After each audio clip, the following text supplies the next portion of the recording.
welcome back to another episode of Off Centered. And Neo kind of threw me for a loop because what happened to Neo? I don't know if he just cut his cam on purpose or what. Oh, there he is. Okay. I don't know what happened there. It just automatically switched. I was like, did the cord fall out? No, it like switched to like a different cam input on when it switched. I don't know what happened there. It's weird. Yeah, that was a plot twist. All right, guys, how we doing? Doing good. Good. It's been 2 weeks or 1 week? 2 weeks, right? Yeah. It's been. We had our fantasy draft 2 weeks ago. Yeah, and that wasn't even 2 weeks. It doesn't feel like it's been that long.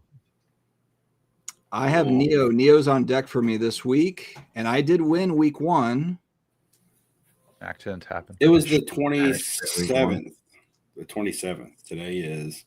Yeah, so it's definitely been 2 weeks. Today is the 10th. Yeah, I'm going to knock this out right out of the gate. Justin, pray for our country. Just going to say it. The Charlie Kirk stuff is wild. Absolutely wild. Just from somebody, losing their life, speaking words. Absolutely nuts. Doesn't matter. Political party. It's crazy. So hopefully we can all somehow rally in this country and not be complete dipshits about this stuff anymore. Maybe. I don't know. We'll see. Yeah, it's been, that I just woke up from a long nap and saw that. So I was just catching up on it on YouTube as we were logging in. I was watching a news story on it. And the other thing, I mean, the Ukrainian girl that was stabbed on the train, like stuff's just like crazy shit, man. Yep. Her name, Irina Zarutska. Mm-hmm. I don't want to just call her the Ukrainian girl, but I have a hard time pronouncing her name. But, yeah, it's pretty disappointing. Pretty disappointing all the way around. But yeah, so on that note, we're here to talk about cards and cardboard. Ham, I think you said that you had pickups, did you not? And sports. Yeah. Well, I got my Devin Culp. I have all the 1 of 1s already, but I'm still trying to do the rainbow. I was able to get the gold shimmer to 10 to help add to some of the lower numbered stuff that I still need under 15. I mean, I have like 7 of them, but there's like 20 of them. I didn't watch you guys played the Falcons, right? Were they in jeopardy of losing to the Falcons, or did they? Oh yeah. Let me tell you. Oh no, 100% jeopardy of losing.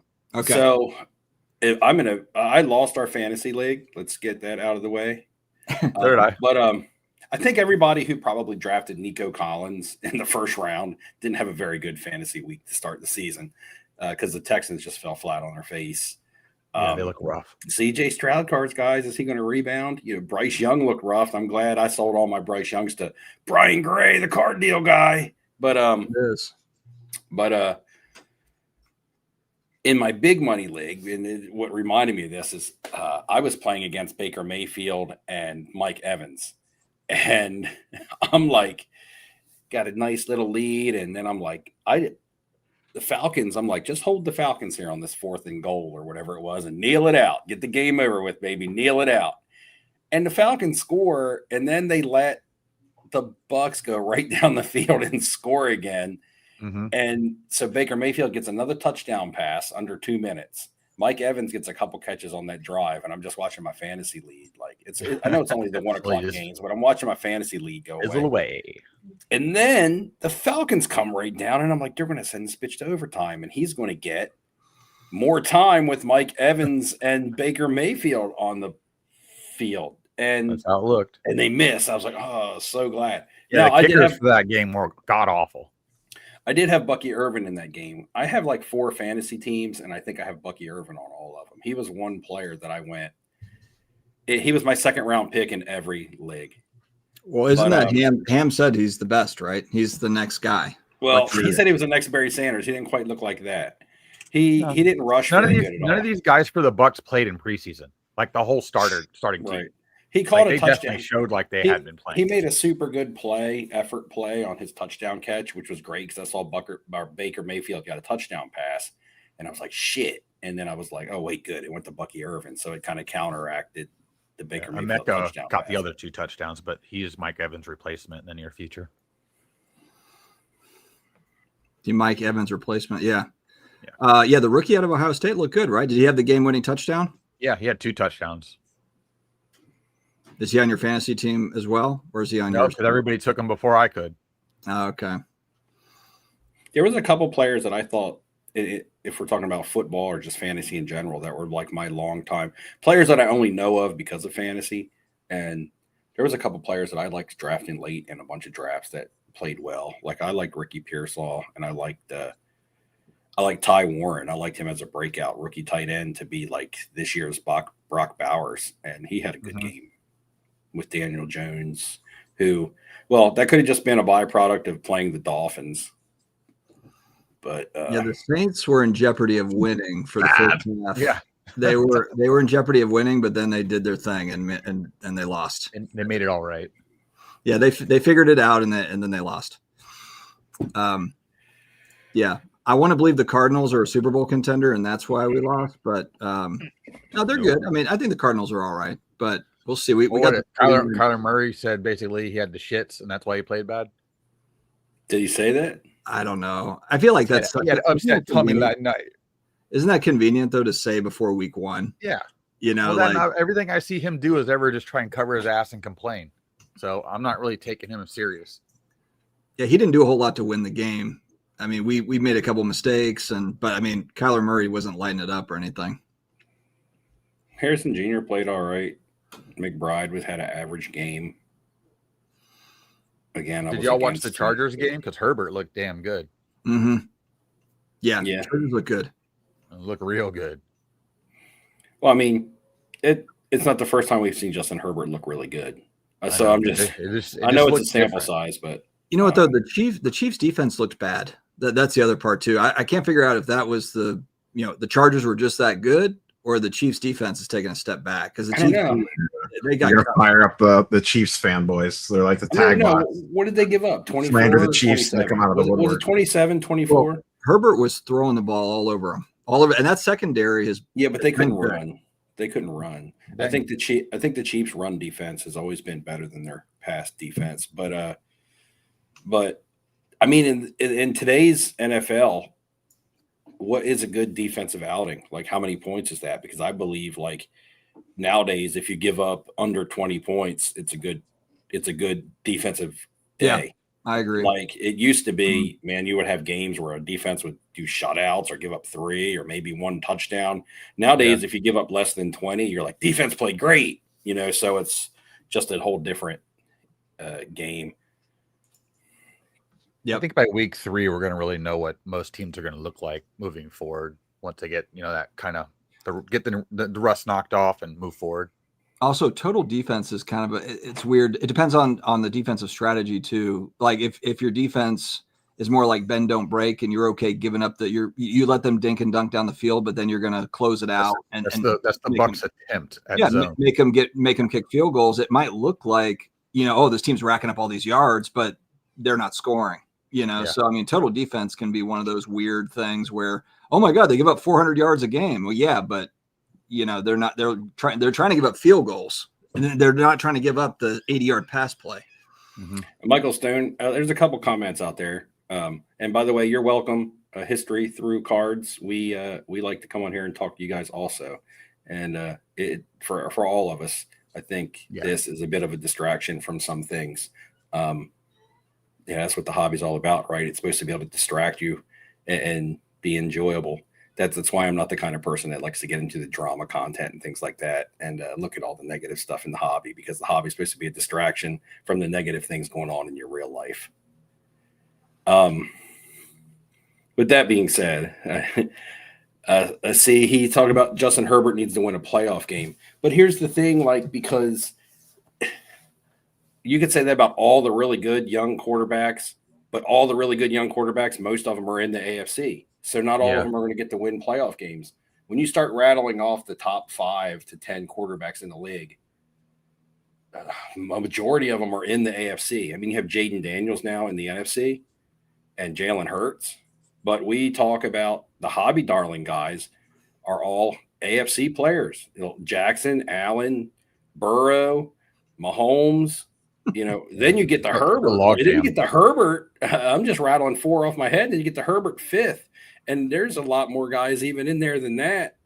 When you start talking about the young guys that are still in the league, people want to see Drake May do good and Bo Nix do good, right? But people talk about Tua all the time. I don't know what's up with him. But anyway, it's just I know what's up with him, and it's not good. The Dolphins are just a disaster. Zach Wilson's getting ready to start playing. That's what's getting ready to happen. Well, I also think a lot of times we gauge things too often on the first game of the season. Did you see how shitty Joe Burrow? Did you see how shitty Joe Burrow and the Bengals looked against the Browns? But nobody's saying that Joe Burrow. Yeah, but and they always Bengals suck are garbage. First 1 to 3 games of the season. They're notorious for slow starts. The Bengals. Yeah, but that doesn't matter. A loss is a loss. At the end of the year, after they win like 6 out of 7 games and they're 1 game out of the playoffs, they don't say, "Oh, well, we shouldn't count those first 3 games because we always get off to a slow start." They say, "No, you're not in the playoffs because you lost those first 3 games." And I'm not saying that's the case with the Dolphins, but I'm just saying to say that a team always starts off bad. Well, I mean, they played New England this week. That's a super negative if you always start off bad. There's they played New England this week. New England has a bad defense, so let's see how it looks. It always takes the Saints 16 games to get warmed up. Then they win that last game, and then the season's over. It's like, damn. When you say it's hard to ever really know because your starters don't even play in the preseason. And so a lot of times their first game of the season, they're going to come out flat. Yep. And so we could say, yeah, Miami – everybody's saying the Bengals came out flat because they always start slow. But on the other hand, people are saying the Dolphins just suck. They're not saying the Dolphins came out flat. They looked really bad. Regardless of what team we're talking about. I'm a Dolphins fan. I don't think they're very good. But to automatically say they're going to be trash all year because they came out flat, but other teams you'll judge in the same that had the same shitty start to the season. I mean, look, Jamar Chase scored 5 fantasy points. Yeah, oh my God, guys, sound the alarm. He's going to suck this year. Anybody in fantasy who wants to trade me Jamar Chase, come on. Caitlin Clark, you're not trading him because he's still going to be good. Let me address Jim in Florida real quick because he always gives me hell about Caitlin Clark stuff. It's kind of an interesting one because I'm really kind of watching to see if there's going to be a giant dip on her stuff. And I'm not buying real expensive Clark. So it would be, we're talking like $200, $300, $500, maybe up to $700, $800 max. So nothing too crazy. I actually have a handful that need to go to PSA. So, but if those things crash down, if a lot of her stuff goes real far down, then I might pick up a couple in the off season and just try to grade them out and just be ready for, because here's the deal. I've heard some people kind of compare this to like Zion Williamson or something. Here's what's going to happen is she will come back from injury and there will be preseason hype if you're willing to wait for it. Now, I don't know if she's going to be the next Michael Jordan of the WNBA, but there will be an opportunity to sell cards for Caitlin Clark again. Yeah, but here's the only difference there. Zion Williamson's in an established league. He's an established brand. The WNBA is trying to establish themselves. Well, they should be. They push back on it a lot, but they should be trying to establish themselves with Caitlin Clark as their brand, right? Somebody to sell their brand on. If Zion was a rookie, but when he got hurt and wasn't doing good, people still watch the NBA. Now, before people comment that nobody cares about the NBA, ratings are down, I get it, but still enough people watch the product for it to make money and be a successful product. I hear you, but I just don't think there's the same correlation with Caitlin Clark. I think there's enough rabid, crazy fans, people that will spend money on the cards. I totally understand what you're saying. The WNBA is on life support without Caitlin Clark, and she hasn't even gotten her career started yet. But I'm not necessarily a long-term holder on Clark's on all this stuff. Like I might hold a couple of her stuff just to see what happens, but I will look to sell, grade it out, sell it probably beginning of next year, the next season. This is not like a big hold. But what I'm saying, usually when someone, the biggest hype and popularity around someone is when they're fresh on the scene. I think eventually people are going to get Caitlin Clark fatigue. And to be fair, that fatigue happens with all players, right? We got CJ Stroud fatigue, didn't we, in the NFL? So it's kind of like, you get fatigue on a player, and then that player is really going to have to do something to really get, like, we got Patrick Mahomes fatigue. Yeah. They have to constantly keep doing better. So you have to constantly do something to get you popular again. And at what point are people going to be like, oh, it's Caitlin Clark. She's just a really, really, really, really good female basketball player. And at what point are people going to just like tune out at that fact? Could be. You know, Patrick Mahomes, a really, really, really good quarterback. But you know what? I like this person now.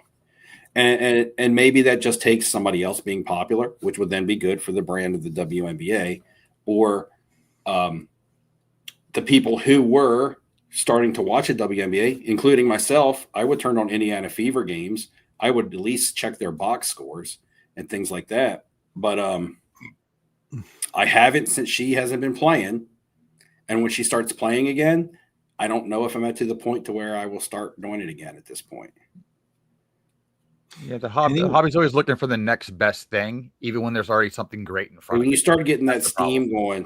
I got you. I think she's got a little bit more runway. That's all I would say. I think she's got a little bit more runway. Right. And this isn't taken away from her talent or her popularity or anything, but I just, it's just kind of like there'll be somebody else that comes along, especially when she's out of the spotlight right now. Like, that spotlight was so bright that they needed it to run for a while.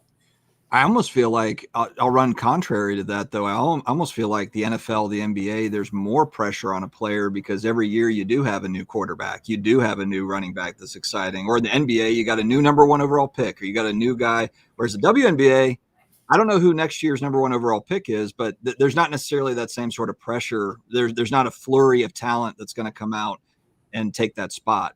I'm not saying that there's not somebody that can or will. I'm just saying that in the leagues that are more popular, as you're saying, there's every single year there's somebody new coming out. Next will be Arch Manning or whoever it's going to be. I get that, but I think as people, even in the men's leagues, as they get deeper and deeper into the league, whether they're replaced by another superstar or not, you just start to tune out because it just becomes the regular. It just becomes the norm. It's like you're just waiting for history to catch up to them.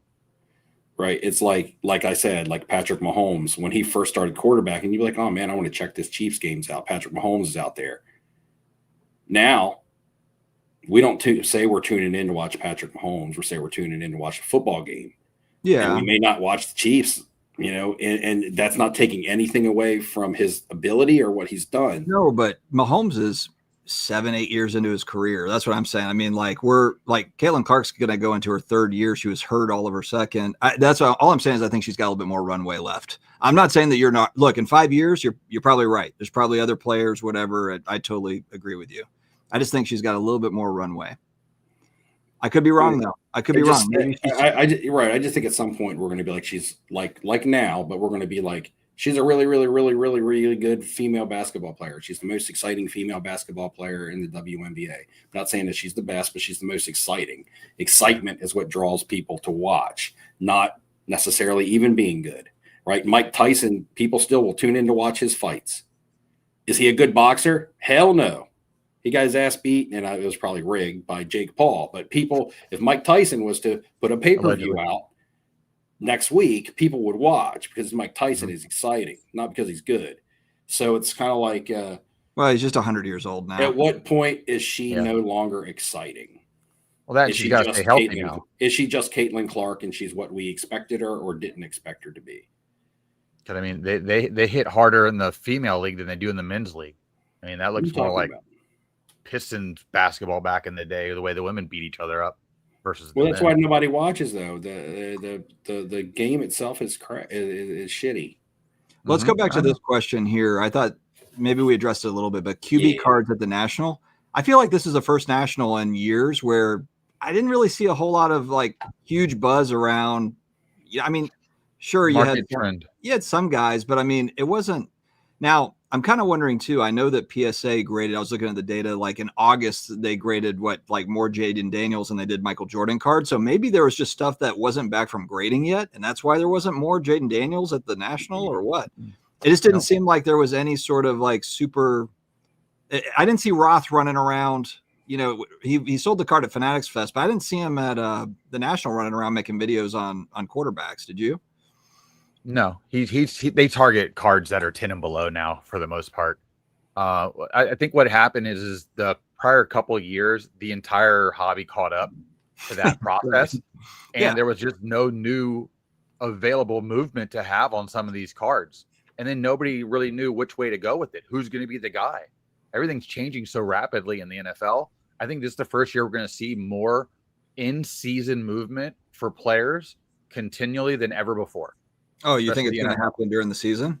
Yeah, I do. I think that's where it shifted to. It shifted to show me what you have, and then I'll go chase you down. I think that's where we're at. I And some think teams, people don't care about the players. There's I also think that too. Like, how many people are going to go chase Jalen Hurts unless you're an Eagles fan? Well, no, I think there's a lot more multiple things to it as somebody who actually buys and sells those types of cards. Because I sold a ton of Bryce Young at the National, but the thing was, it was to repackers. I think the buying and selling to repackers dwarfed / overshadowed any other type of card movement at the National. We didn't talk any, just like we're talking about. Okay, the quarterbacks weren't popular. There was no quarterback that was really hyped up. We didn't see any certain quarterback moving. Let's be honest. A good card of any young quarterback was moving. It was. But why didn't we talk about it as it was this quarterback moving? We talked about it as in repackers are buying everything, and that includes the young quarterbacks. That's what they really wanted. We just we never really specified what the repackers were buying. So those cards were moving. I know firsthand. I sold over $4,000 worth of young quarterbacks to a repacker, and I made money on them. But also, Good question. we have this conversation every year about the National and the young quarterback, and at some point, people realize this is a trend, right? So if it's a trend, you got to get ahead of it. In December. So lots of cards that I was buying in December. You're right. Yeah. I buy for the following season now when a quarterback is eliminated from the playoffs. Now, whether that be they don't make the playoffs, because technically if they don't make the playoffs, they're eliminated. Playoffs? And if they do make the playoffs and eliminated, they're yesterday's news. And that's the best time to buy. And typically, a lot of times, the best time to sell, from my experience, is March and April of the following year. You no longer wait till July. You're selling before the draft now. Some people are buying quarterbacks in August, right, Neo? Some people are buying. That's what some YouTubers told me. I know the sports car nonsense boys were buying quarterbacks in August. Yeah, that or they're trying to pump. Now, to touch on what Ham said, is he thinks that there's going to be a lot of movement on based around performance, which we don't normally see because the baked in stuff usually outweighs performance. We will see cards move based on performance on people that didn't have baked in stuff on. Okay, one quarterback I could not sell to repackers was Justin Fields. I had 2 nice Justin Fields cards. And Brian Gray, who was buying pretty much everything, they were the first 2 cards he removed from my pile. And Ham was standing there. But after yesterday's game, I could probably throw that up on eBay and get what I want for him. Yeah. And that would be a performance-based sale as opposed to a hype-based sale. Now, performance spikes hype, right? He did good. Yeah. So now people are going to be hyped thinking that he might do good all year.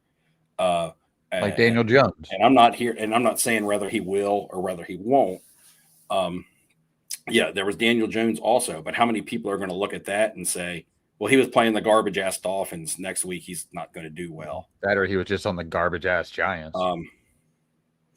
But direction. Some players like Justin Fields has tried to be a hobby darling before.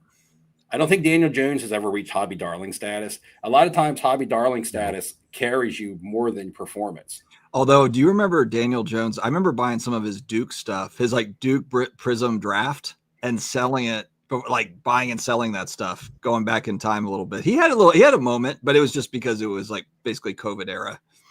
Crazy. 100%. I mean, let's talk about JJ McCarthy. JJ McCarthy was one of the bigger prospected on quarterbacks because he was hurt last year, so it gave you a window to buy. and just the fact that he was going to be healthy once they got rid of Sam Darnold and people are like, okay, he's officially starting for the Vikings, was probably the best time to sell. And then you go into the Monday Night Football game and you're looking at halftime and you're like, damn, anybody holding the bag on JJ McCarthy right now is hurting. And then he kind of has a redemption in the second half, but it was the tale of two games and he really didn't look that good, to be honest. At this point, right now, if you bought J.J. McCarthy after the knee injury, okay, after the knee injury, before the Sam Darnold trade or release or however they got rid of Sam Darnold, before Sam Darnold was gone from the Vikings in that window of drafting J.J. McCarthy and the injury happening, if you bought then, would you rather have sold once they got rid of Sam Darnold? Or would you still rather be holding, saying, oh, he won in week one, it's time to jump aboard the rocket ship? Or would you rather have moved your position on J.J. McCarthy cards prior to that Monday Night Football game? If you bought, now this question is only relative to if you bought after the knee injury. Because if you bought after the Sam Darnold release, you're in higher than what you can move those cards for right now. I think it would just matter what the card would be selling for now versus when I bought it, even right after that point. So I don't think, unless it's some stupid rare card, there's been a lot of movement on that card since then anyway, because everybody's just kind of frozen. They just stood still. It didn't really go up or down a whole lot. It just stood still. And everybody else that held it is like, I'm not moving this until I get a better opportunity. And I don't even think they've had that opportunity yet. I mean, none of the quarterbacks from last year's class blew it up opening day. Jaden Daniels, who is, the biggest name out of all of them right now, he had an average game against the Giants. Yeah, he probably looked the best out of everybody. Bo Nix, who had played the second best, looked okay. But, they didn't look like the quarterbacks we were talking about earlier. Yeah. When I named Williams, garbage. When I named like the first four quarterbacks that popped in the top of my head, none of them played as good as Justin Herbert. None of them played as good as Justin Herbert, but I bet you Jaden Daniel cards and Drake May cards and stuff still sell for more than Justin Herbert right now.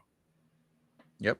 Well, Herbert still has a lot baked into his stuff. His stuff really didn't move either. Herbert was a hobby darling, so it's tough. Yeah. Herbert has a seven-figure card. Remember still? Well, I mean, going back a few years. Yeah, his black prism finite. Crazy. Neo, are you okay? Yeah, why? I didn't know if you fell asleep. What are you opening? Are you Steve was like cooking for the last however long we've been live, so I was just, You're opening you can interrupt me. I mean, Neo's so patient over there. If you want to just take a break from Cavs regular season highlights from last season for just 1 second, feel free to chime in.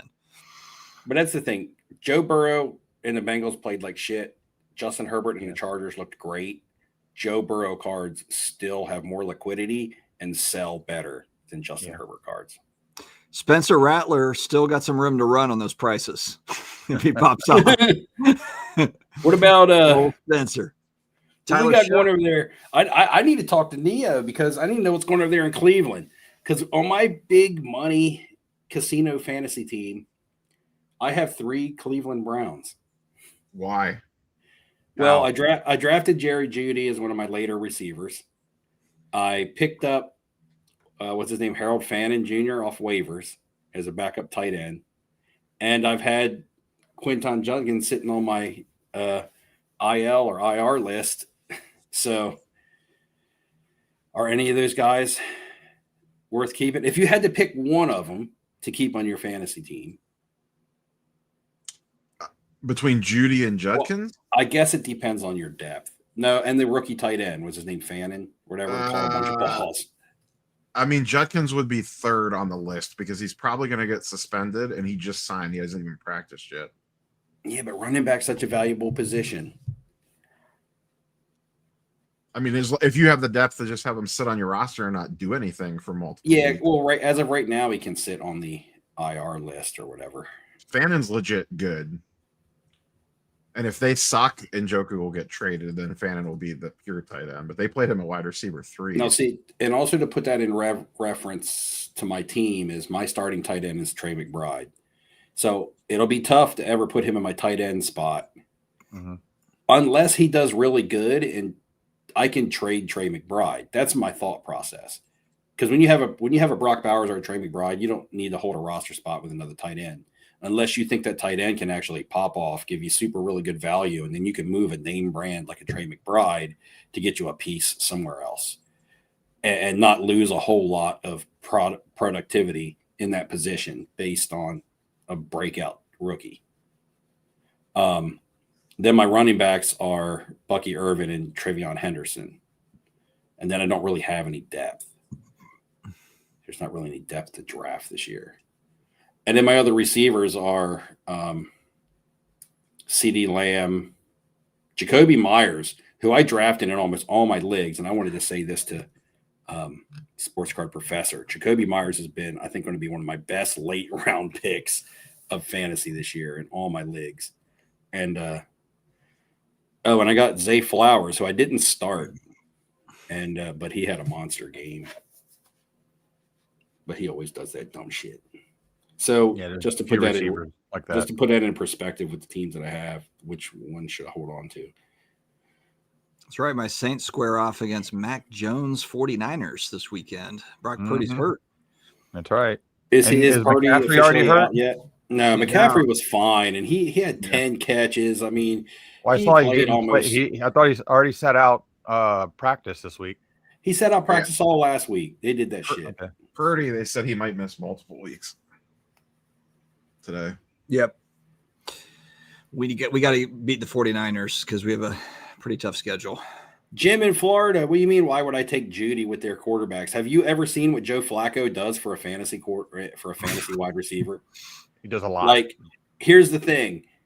A quarterback does not have to be a good NFL quarterback to be a good fantasy quarterback. It's two different animals. The problem is that Flacco's probably only going to be the quarterback for a few weeks before it gets moved to Dylan Gabriel. Yeah, probably. But is he good? Dylan Gabriel? It's not like, I don't know. But it's not like you're taking Jerry Jeudy in your first 5 rounds to be your number one wide receiver. It's like you're taking Jerry Jeudy in rounds 6 through 9 somewhere. Yeah. And you're throwing him in your wide receiver 2 spot. He put up pretty good numbers last year with shit quarterback play. I mean, just like I said, even with Jerry Jeudy on my team, I can bench Jeudy and start Zay Flowers. I still have Jacoby Myers to flex. It's not like my team is depending on Jerry Jeudy to win. But Flacco does add value to your fantasy wide receivers. Just look what happened to the Colts last year. Zay Flowers bailed me out this past week. Everybody kind of slumped, but then Zay Flowers had like 31 points against the Bills. Yeah, I had him it was a player I had on the bench. And he, after getting my report card on my draft, he was my best value. I had no interest in drafting Zay Flowers on any of my teams. And I'm at my live draft. We're at a bar and we have a room reserved. And I'm going down the wide receiver list. I'm on the clock in like round 8 or 9. And all the receivers above Zay Flowers were gone. And about 10 to 12 receivers after Zay Flowers were gone, like crossed off of my checklist. I had to ask. I had to be like, is Zay Flowers actually still on the board or did I miss that somewhere? And they were like, no. And I'm like, well, I got no choice. You guys have forced me to take Zay Flowers in like round 9. And so I ended up with him on my team. But I would have never have drafted him where his draft capital was at. He just fell, and nobody wanted him. And I live near Ravens country too. It's kind of like weird, but Brendan says it just seems none of the lessons from the junk wax era, I assume that's what he means here, are being pondered, just repeated. Explain that, Brendan, because it's different in the sense that I remember in 1990, you go to Walmart, there's packs everywhere. There's definitely overproduction, but now it feels like there might be overproduction, but it doesn't feel the same, at least from what I've seen as far as the print runs. Parallels, but it's a parallel universe. Yeah, it's just the difference between now and the junk wax era is that you have chasers. Yeah, like I'm trying to think back. Okay, so I was opening. Me and a friend were opening early '90s Don Russ baseball. I can't remember. I don't know if it was 91, 92. It wasn't 89, I don't think, because that would have been Griffey. But it was somewhere between 90 and 92. We were, and this is back then. This is back in the early 90s. We were opening, it would have had to be 1990. But we were opening Don Russ baseball. Tons and tons and tons of it. And one night we pulled this card. It was a Jose Canseco card, and it said Donruss Elite on it. Mm-hmm. And we're like, what's this card? I've never seen a card look like this before. And we had no idea what the card was. You couldn't find it in the Beckett. It wasn't on the checklist. It wasn't. I don't think it was on the back of the wrappers. We were just like, was this an accident? What is this card even? And then come to find out, like the card shop wanted to give us a bunch of money for it. So it was like a bunch of money at the time was like $100. Let's put it. Yeah, those were 1 out of 10,000 too. But we had no idea what the card was, and come to find out, I guess at the end of the day, back then it was considered to be super rare. Nowadays, when you get cards everywhere, I guess the Donruss Elites back then aren't still considered to be super rare. I mean, I guess in relative to how hard they are to pull. Yeah, they are. Yeah. But in print run, in relative to print run, maybe they're not that rare. Yeah, I was going to say there was 10,000 in each Elite made of those cards. But the product, there was so much of it printed. Like, yeah, so I don't know how many boxes you had to open to even hit that one. just goes to put it into perspective how much of that junk wax stuff was printed. If there was 10,000 of those Donruss Elites of each player made, now I don't think the checklist was very big, but if there was 10,000 of those made, and we opened so much of it, and so many people never saw one, and we saw one, that just goes to show you how much of the junk product was printed. If a 10,000 print run insert, the difference too is we have so much hard to hit flash in the product, you get lost with that feeling of not seeing anything anymore. Versus if you open that stuff. If you took somebody and you had them open a case of that stuff, they'd be so bored out of their mind, like because everything's the same until you either hit that card. There was a card. There was a card I almost bought at the National. I did buy some cards for nostalgia purposes, but I went by a showcase and it had like 4 of them in there, all different grades. And I almost bought it out of nostalgia purposes because I remember how many packs of cards I ripped and never saw one. And that was the Pro Set Vince Lombardi trophy hologram. And that was card of legend. Yeah. That was card. I remember in '89, I got a pack of Pro Set football from video rental store. Go imagine VHS rental shop. Guys, those don't exist anymore. But off the counter, and I was walking through town. It was a couple blocks from my house, and I opened it up, and I pulled the Pete Rozelle commissioner card. And I remember yelling, yeah, I got the Pete Rozelle commissioner card, because at the time that card was a tough pull, and the Beckett had it listed for some money.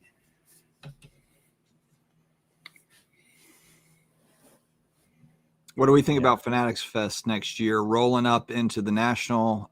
It means I'm not going to Fanatics Fest next year. I'm going to prioritize the National. That's just the way I'm going to have to do it. They're 10 days apart, basically. I think it would be different, too, if I was bigger into soccer. You know, if I was a big soccer guy, then maybe I would look to go to Fanatics Fest. But for me, it's just kind of like, okay, they would have installations with pro soccer players, cool, but it's not enough for me to move the needle for me. And next Steve, year, you're close enough. Like, Steve, you're driving distance, and maybe it's different for you. But Ham, are you going next year? I'll go to the National if I do anything. There's just so much stuff squished together, and even that 10 days, it's ridiculous. It's like I don't even know how everybody's going to be able to do it that even tries to attend one or the other and or both as even a dealer. How do you do that?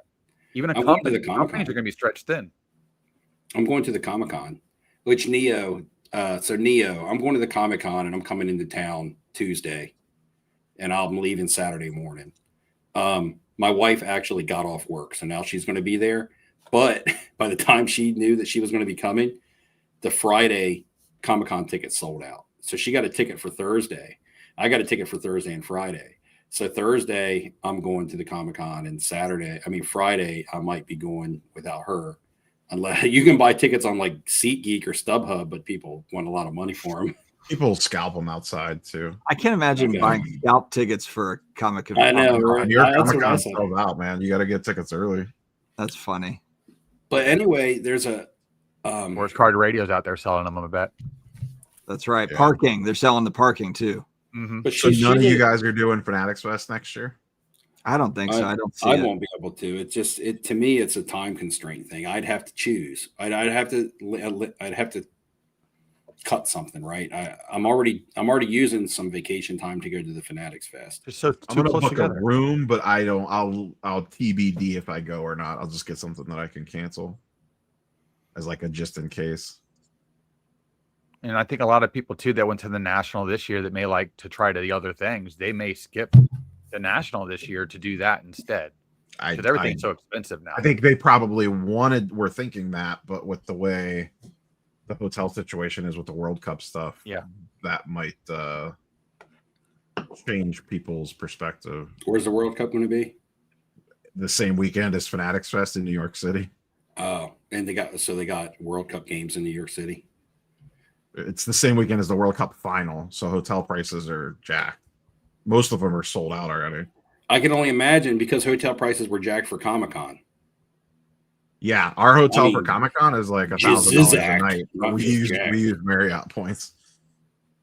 Are you waiting in line for anybody? Are you getting any photo ops or autos at? I have some autographs booked, and so does my wife. I'd have to double check my list again. I just realized that I think Carl Urban is going to be there. She's doing. I know my wife's doing Martin Sheen for sure. Oh yeah, you told me that. You told me that. But Carl Urban's going to be there, and I like the boys, and I like Billy Butcher, the character. They'll still be announcing some more people too.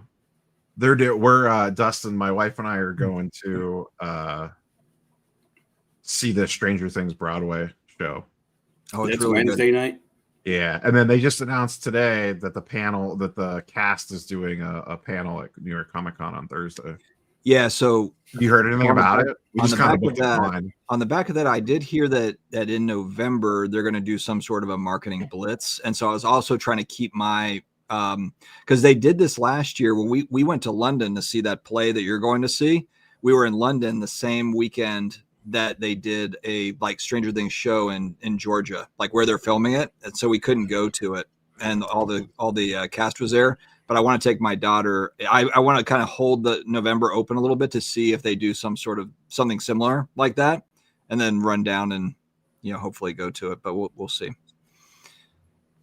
Yeah, we bought our tickets. We have pretty good seats for that. I don't know if tickets are still left, Steve, or not. We just booked them because you were still kind of up in the air. Yeah, no, that's okay. Yeah, I wasn't sure. We're seeing that on Wednesday night, and then I don't know if we'll go. It'll probably just depend on autograph signings and stuff on whether or not we go to the panel for the show. And then PSA is doing a panel at the show. I forget what day that is. PSA is doing one at the Comic-Con? Yeah, for comic book grading. Oh. Of course, they sure are trying to get a foothold in that. That would be CGC has business one too. If they didn't. Yeah, they have to do CGC that. has one too. New York Comic Con. We'll see. So do you think CGC? This is a good segue for me. Do you think CGC grading will be there? Oh, 100%. I mean, they'll be there. I mean, but what I'm saying, they'll be there for their card side of it too, right? You'll be able to do card drop-offs. They're not doing on-site. Really?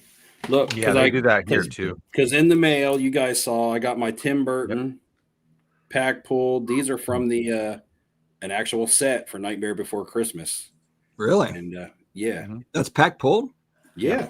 Damn. Yeah, she don't read my text messages. Is that original art on there, or is it a picture? This is a picture from the cover, like of the Nightmare Before Christmas. That you can see the silhouette of the dog. Oh, there he is. Mm-hmm. That's cool. So there's 4 autographs in the set, and they're all pack pulled. And me and my daughter busted packs and packs of these just trying to pull this. This was a fun project for me and her because she loves Nightmare Before Christmas. And all we ever really got was Chris Sarandon autos out of it, which I have a couple over there, and Glenn Shaddix. Now, Chris Sarandon is the voice of Jack Skellington, so it's still a cool card to have, but it's only like a $50, $60 card. And then Glenn Shaddix is he played in a couple movies in the 90s. He was like Otto in Beetlejuice. Is that the big seance? Huh? Yeah. Is that the big pull, that Burton that you have? Is that the big? Well, there's also one in there. I think there's also a Danny Elfman in there who's the composer. And he does a lot of composing for Tim Burton movies. Like he's really popular. Like he did the Sleepy Hollow movie. He's a movie composer. He's got a lot of popular. So that one goes for a couple $100, but the Tim Burton is the bigger chase. I hope Topps. I keep seeing like they're doing SpongeBob SquarePants. They're bringing out some different IP, which I think is cool. But it seems like it's just a ton of sticker autos. I really hope that that's not all that they ever do or stickers. I hope that they do some sort of a higher end, line for some of this stuff if it gets popular. I like the fact that they made this like the area really big. It's like it's a nice big signature on here. Mm-hmm. Yeah, that's really cool. Clean. Steve, have you seen any of the Cal Urban stuff from the boys Upper Deck series? I have seen the boys Upper Deck stuff, and some of it's on card and some of it isn't.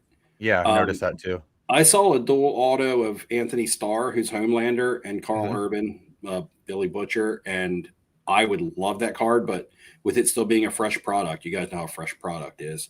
It's pretty expensive. I have an Anthony Starr autograph card where he signed cards at at different cons that he goes to, and then those cards are actually like issued out as cards, but now they have an official set. So I guess the one that I have, it still sells for about the same amount. Like the one I got is like a $300 card, and the upper deck autos that he has are about the same price.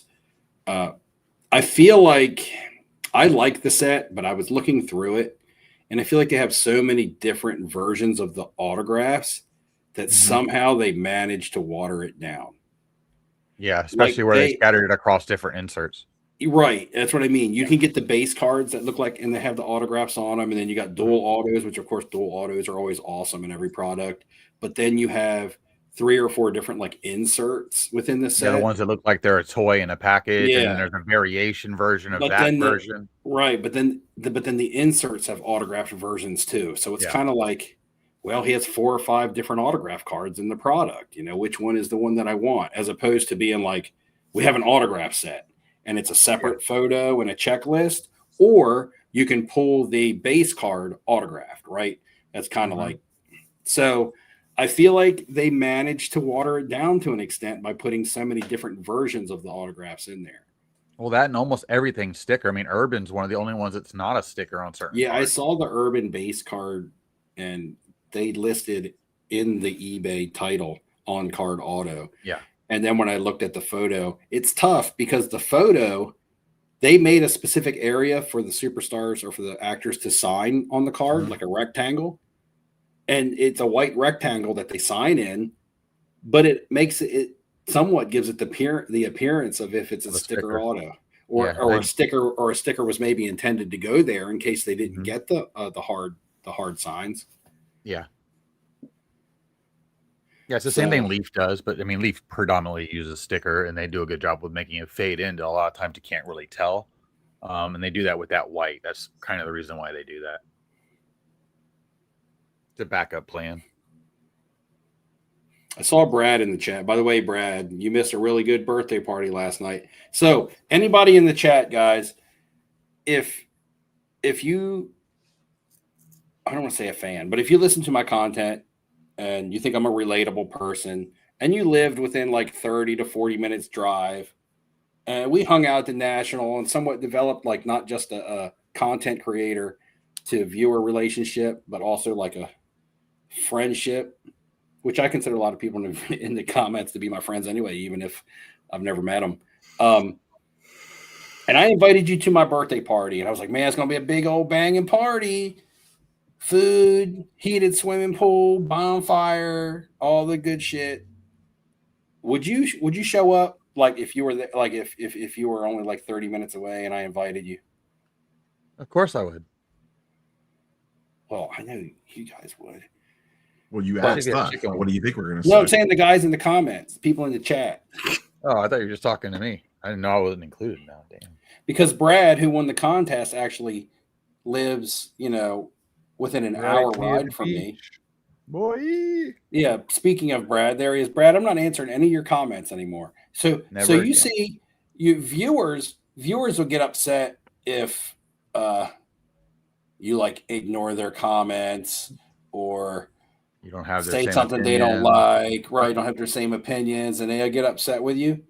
But say, for instance, the content creator reaches out to the viewers and was like, man, you're welcome to come hang out and do this and that. So should I feel a certain way for being left hanging or what? They just use you for the national giveaway. I know. Mm-hmm. Oh, I know that. I've already gotten that. I've already know that.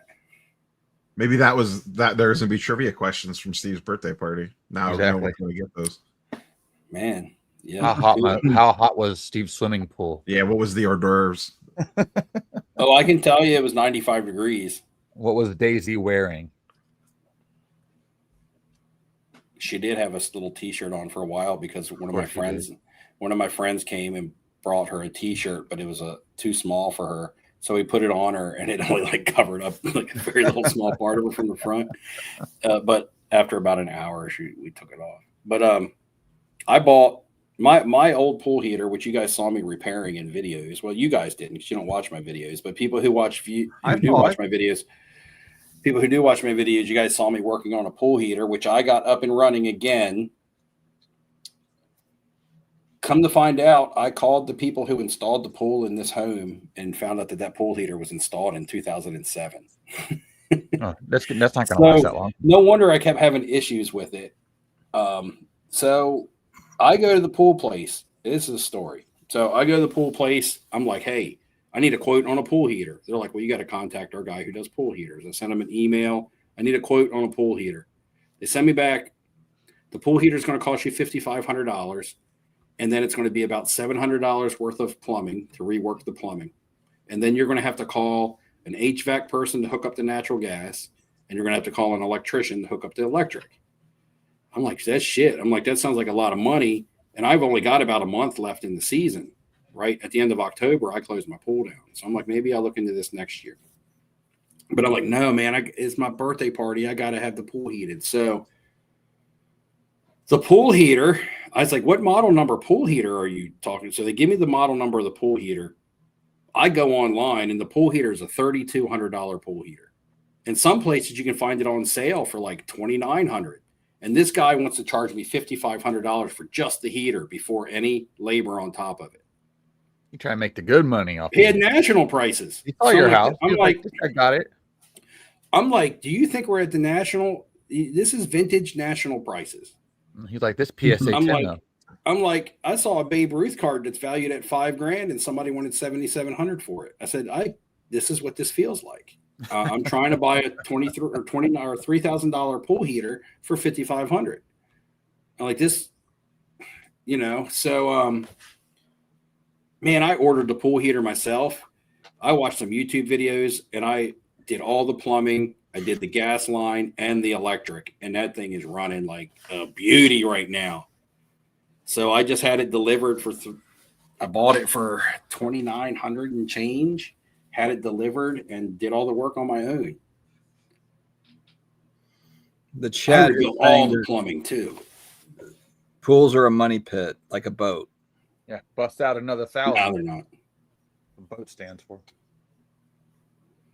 No, I don't spend nearly that much. G unit. So my pool is fiberglass. My pool is fiberglass, so I don't have liner issues.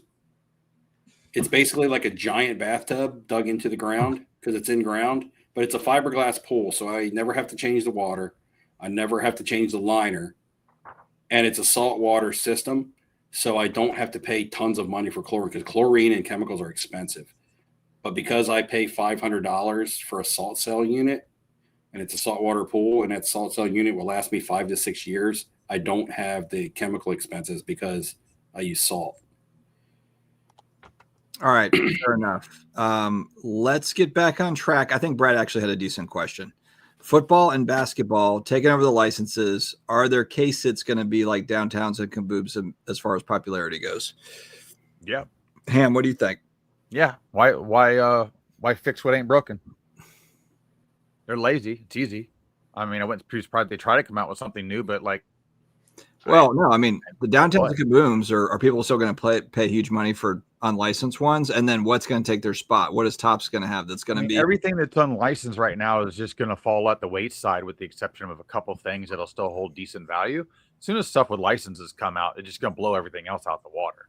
And if they do any type of homage to other players now that they have the license that we haven't seen a lot of stuff created or made for in the past, a couple of years, I mean, dear Lord, can they create a Kobe card? And what happens when they create a Kobe card? They already have home field advantage, which is basically a downtown. So that's an easy move. Yeah, but those are horrible. Yeah. Hometown advantage is horrible. Well, hold on. First question. Good. First question. They're better than that AI Panini trash. I'd rather see it. I like explosives over kabooms. It's The not what you manga- like, Ham. It's what the market likes. Okay. And I manga- like the market. The market likes me, and we like each other. The manga is so bad. The explosive horrible. the explosive is a poor man's downtown because people No, like it's you not. and I can't. Bullshit. Because people like us It's can't afford downtowns, huh? They're expensive. Yeah, but they're about the half the price of a kaboom. So they're the Probably. poor man's kaboom. I guess. Well, they're about to be the licensed versions, right? They look similar. Yeah. They look similar. They're a nice looking card. They're shiny. They got the waves on them. Mhm. They look like a kaboom, but they are about half the price. So they're poor man's kaboom. But let's take a look at the Helix here. One of the main questions is though, will downtowns and kabooms and color blasts and things like that, will they still exist? Is Panini still going to make a sports card product without the license? I mean, they're probably just going to do basically the greats of the game. Anybody that's a Hall of Famer, so they don't have to deal with the Players Association. So they're going to make downtowns and kabooms of veterans and stuff. I know they do that already, but the bigger chases are the just like what they did with baseball, basically. Wes, is this what we're talking about here? These Helix? Yeah, that's not Helix. It's Color Blast. So it looks like a color blast. Their color blast. How is there not a lawsuit? There is. Oh, there is. Panini's trying to sue Topps Fanatics for everything. Well, But I'm saying they're suing each other. If you didn't tell me that was a Helix, I'd have been like, oh, look, a LE color blast. Color blast, yeah. Yeah. No, what they need to do is they need to bring back the old thunderclaps is what they need to do. They need to bring these babies back.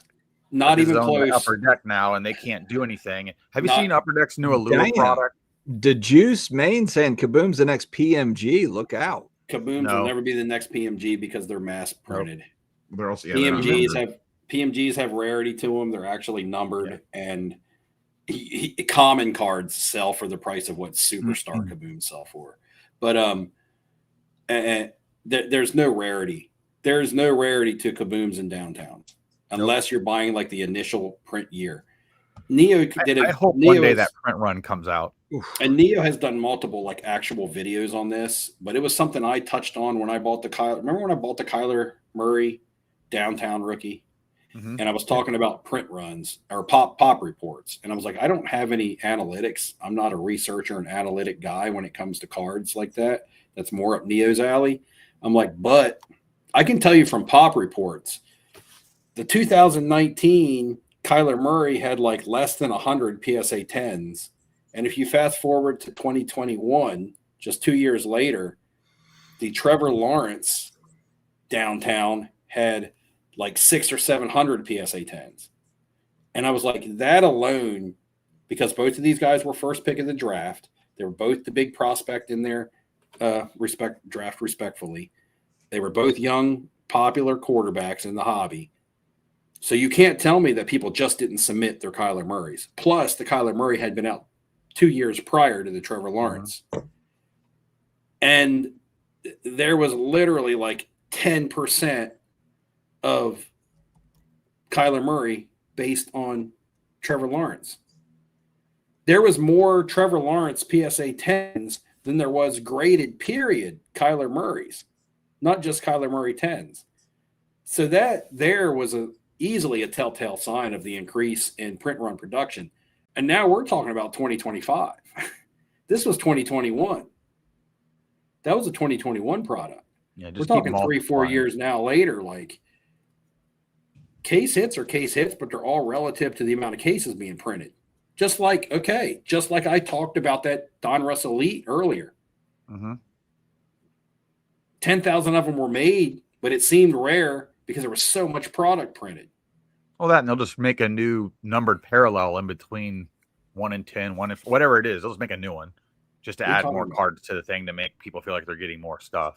No, but I'm not even talking about. You could take all the inserts and all the other parallels stuff out of a Panini product. I'm talking in relationship to the downtown / kaboom / color blast that are advertised as being tough to pull or advertised as being rare chase cards. Yeah, I like those cards, but they're not.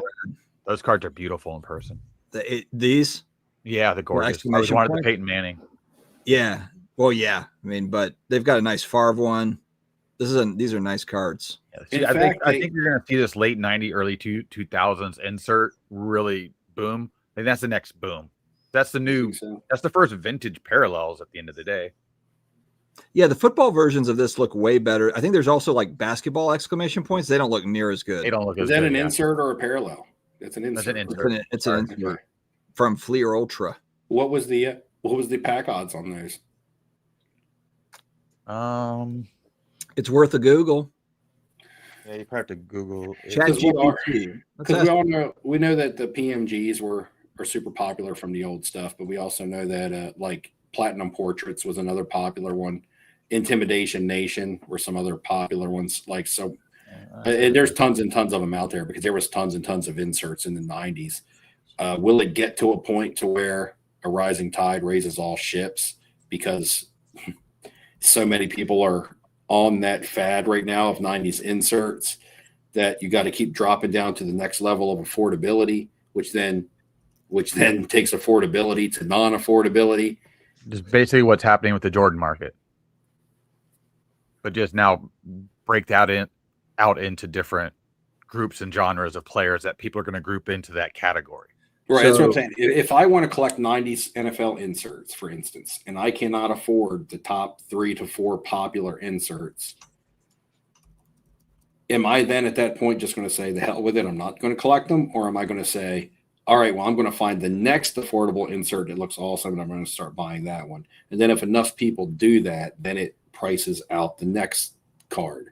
Yeah, but you're going to start at the top of the parallel first. So you'd start at a PSA 10, work your way down in certain grades, and then fall into a raw because you'd start to see how many cards that had been graded over time. Because let's face it, nobody's grading new ones. Are you talking about parallels or inserts? Both. Doesn't really I'm talking matter. I'm talking about insert. It does matter. Because the parallel is just a different find. These are 1 in 288 packs, and there's a 10 card checklist. A parallel is the same card, different version with a number on the back of it. An insert is a different card altogether. I understand, but what I was saying is the odds, the way they were working back then, were very similar to the inserts as well. Yeah, but it's going to be different when it comes to pooling because you've got to imagine a general set has a lot more cards in it than an insert set when it comes to a checklist. But I think like this 98 Ultra, there was a 1 of 1 of every player, and then the next parallel was a 1 of 100, and then after that was a base card. I'm talking about your odds of pulling them. So say, for instance, you in the 1990s, you got 1 refractor per box, and a box was 24 packs. So you get a refractor in 24 packs. Yep. But then say, for instance, you got a Platinum Portrait, 1 in every 240 packs. Mm-hmm. It's probably still harder to get the refractor of a specific player. Correct. No, I agree. Because the checklist on the card is 300 plus as opposed to 10. I don't think they were that high, but yeah. Well, what do you think a base set ran to back then? Max 250. Oh, 300. I'm sorry, Ham. I was 50 cards off. Yeah, but I'm talking about, you know how they used to do all pro cards and rushing leaders, and they made like another 100 cards of just. Well, yeah, they did those in some sets did those as inserts, and some sets did those as actual cards within the back end of the checklist. Yeah, like the basketball, a lot of the best inserts came in Series 2 of all those years. Topps Chrome, I know in football started doing those as inserts though, and then they made actual refractors of those inserts. And the refractors were really tough pulls. Like, say, for instance, you did like a season's best, Topps Chrome season's best. Look it up from late 90s, early 2000s. It's an insert set from Topps Chrome football. And you could pull those 1 in 8 packs maybe. Right? So that's a basic insert. It gives you something to chase after. You pull something different, cool. I got a card that was 1 in 8 packs. But a refractor season's best might be 1 in 300 packs. Yeah, I got you. No, I got what you're saying. But, again, the checklist is smaller. Yeah. You know, you got like was also interesting too is like some of those insert sets would have a parallel that would be like a refractor that was then part of also the insert set as well. Yeah, so you had give me another level. Be right back. Yeah, we are busy. So that you would have another level on top of the insert of also being a potential refractor or atomic refractor or something like that. I'm gonna mute myself, Ham. All right. I can hear you talking in my head still. Where's he going? He just He's out. going to find a parallel of an insert. Here's another pickup. I'll show you another pickup while we do it. This is from 1962, Mr. Softy. It was a small set. It was Adventures of Captain Chapel to the Moon. It's a 10-card set, but what's interesting about this, in 1962, were the first cards to where they started depicting spacecraft or anything like that. The other notable set's going to be the Mars Attack set. Yeah. These are the only two sets. Now, I don't know which one came out first. Nobody does. Some people like seeing freaky aliens. Other people like to see spaceships. So you have those two sets to choose from. The Mars Attacks is obviously iconic. I think the #1 series card on that, if you got a PSA 10 in that, it's like $20,000 or something stupid. But the Mr. Softy set is kind of like off to the side, which is interesting because there's actually less of it made than the Mars Attack set. And for some reason, you can find these in really good condition cheap. So I was like, I'll grab a few of these. Plus, they're fun. They're great to look at. And I just think they have some range to them. Cool. What'd you find me, Steve? No, I just brought some cards as an example. So remember the Topps Finest football sets? They had 3 different tiers of cards, bronze, silver, gold. But they were all base set. They were all base set, and maybe the gold were 1 or 2 a box. Right. But then you could get the refractors. So you can't really tell on the camera, but this is the refractor of the Merino. Let me see. I got a Favre that might look better. It could also say refractor on the back, right? It has the the level on the back.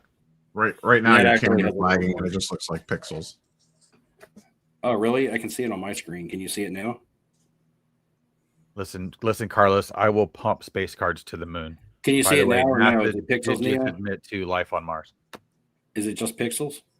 No, you're good now. You're a lot less pixel. I can see Brett Favre. And nice you're showing a Brett Favre while Carlos is here in the chat too. Look at that, Carlos. Oh, that would be the gold refractor. You're not really getting the shine off of my camera. But anyway, again, those are all base set. Now this would be an insert of the Top Chrome Season's Best I was talking about. But that's a refractor version of it.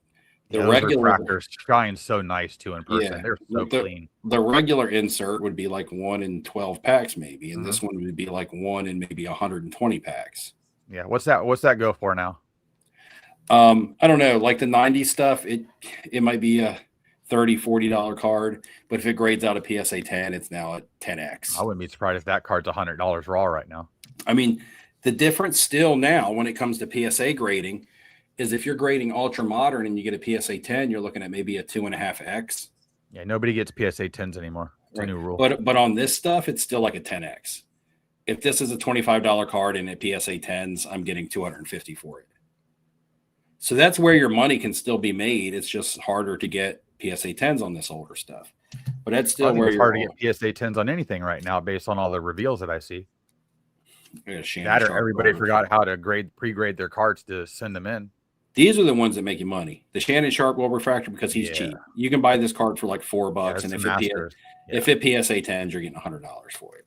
Yeah, and I bought how do they grade the peel on that? How do they grade the peel if the peel is lifted a little bit? You can take the peel off, and they'll grade it the same. Okay. Peel is not required, and if you remove it, they'll just on the PSA slab. If you keep the peel on, it'll say with peel. And that's like actually a debate in the hobby right now. So comments, this would be a good question for the people in the comments.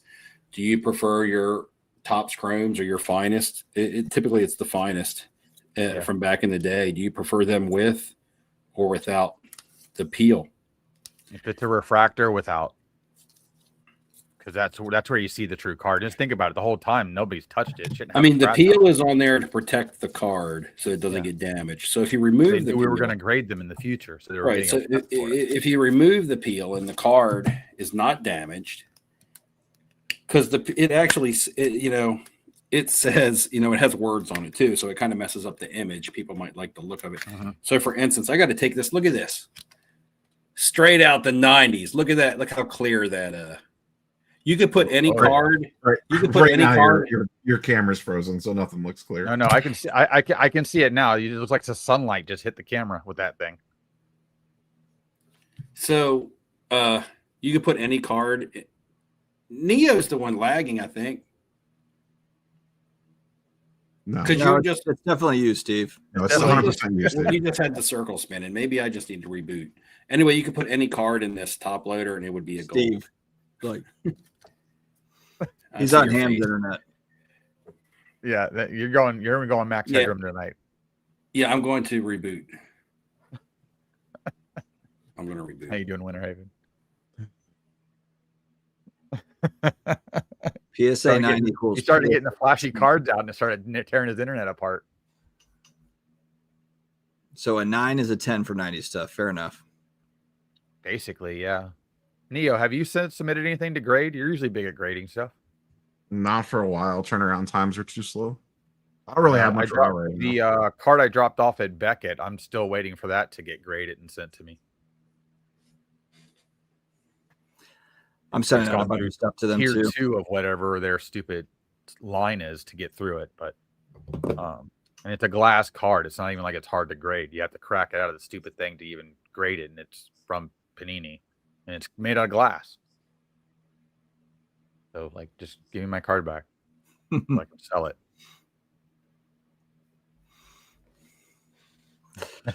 Neil Armstrong had better reception from the moon. Yeah. Greg coming in hot. Neo, how you feeling about this week's fantasy matchup? It's me and you, dude. I saw we were playing. I haven't looked your team over that much.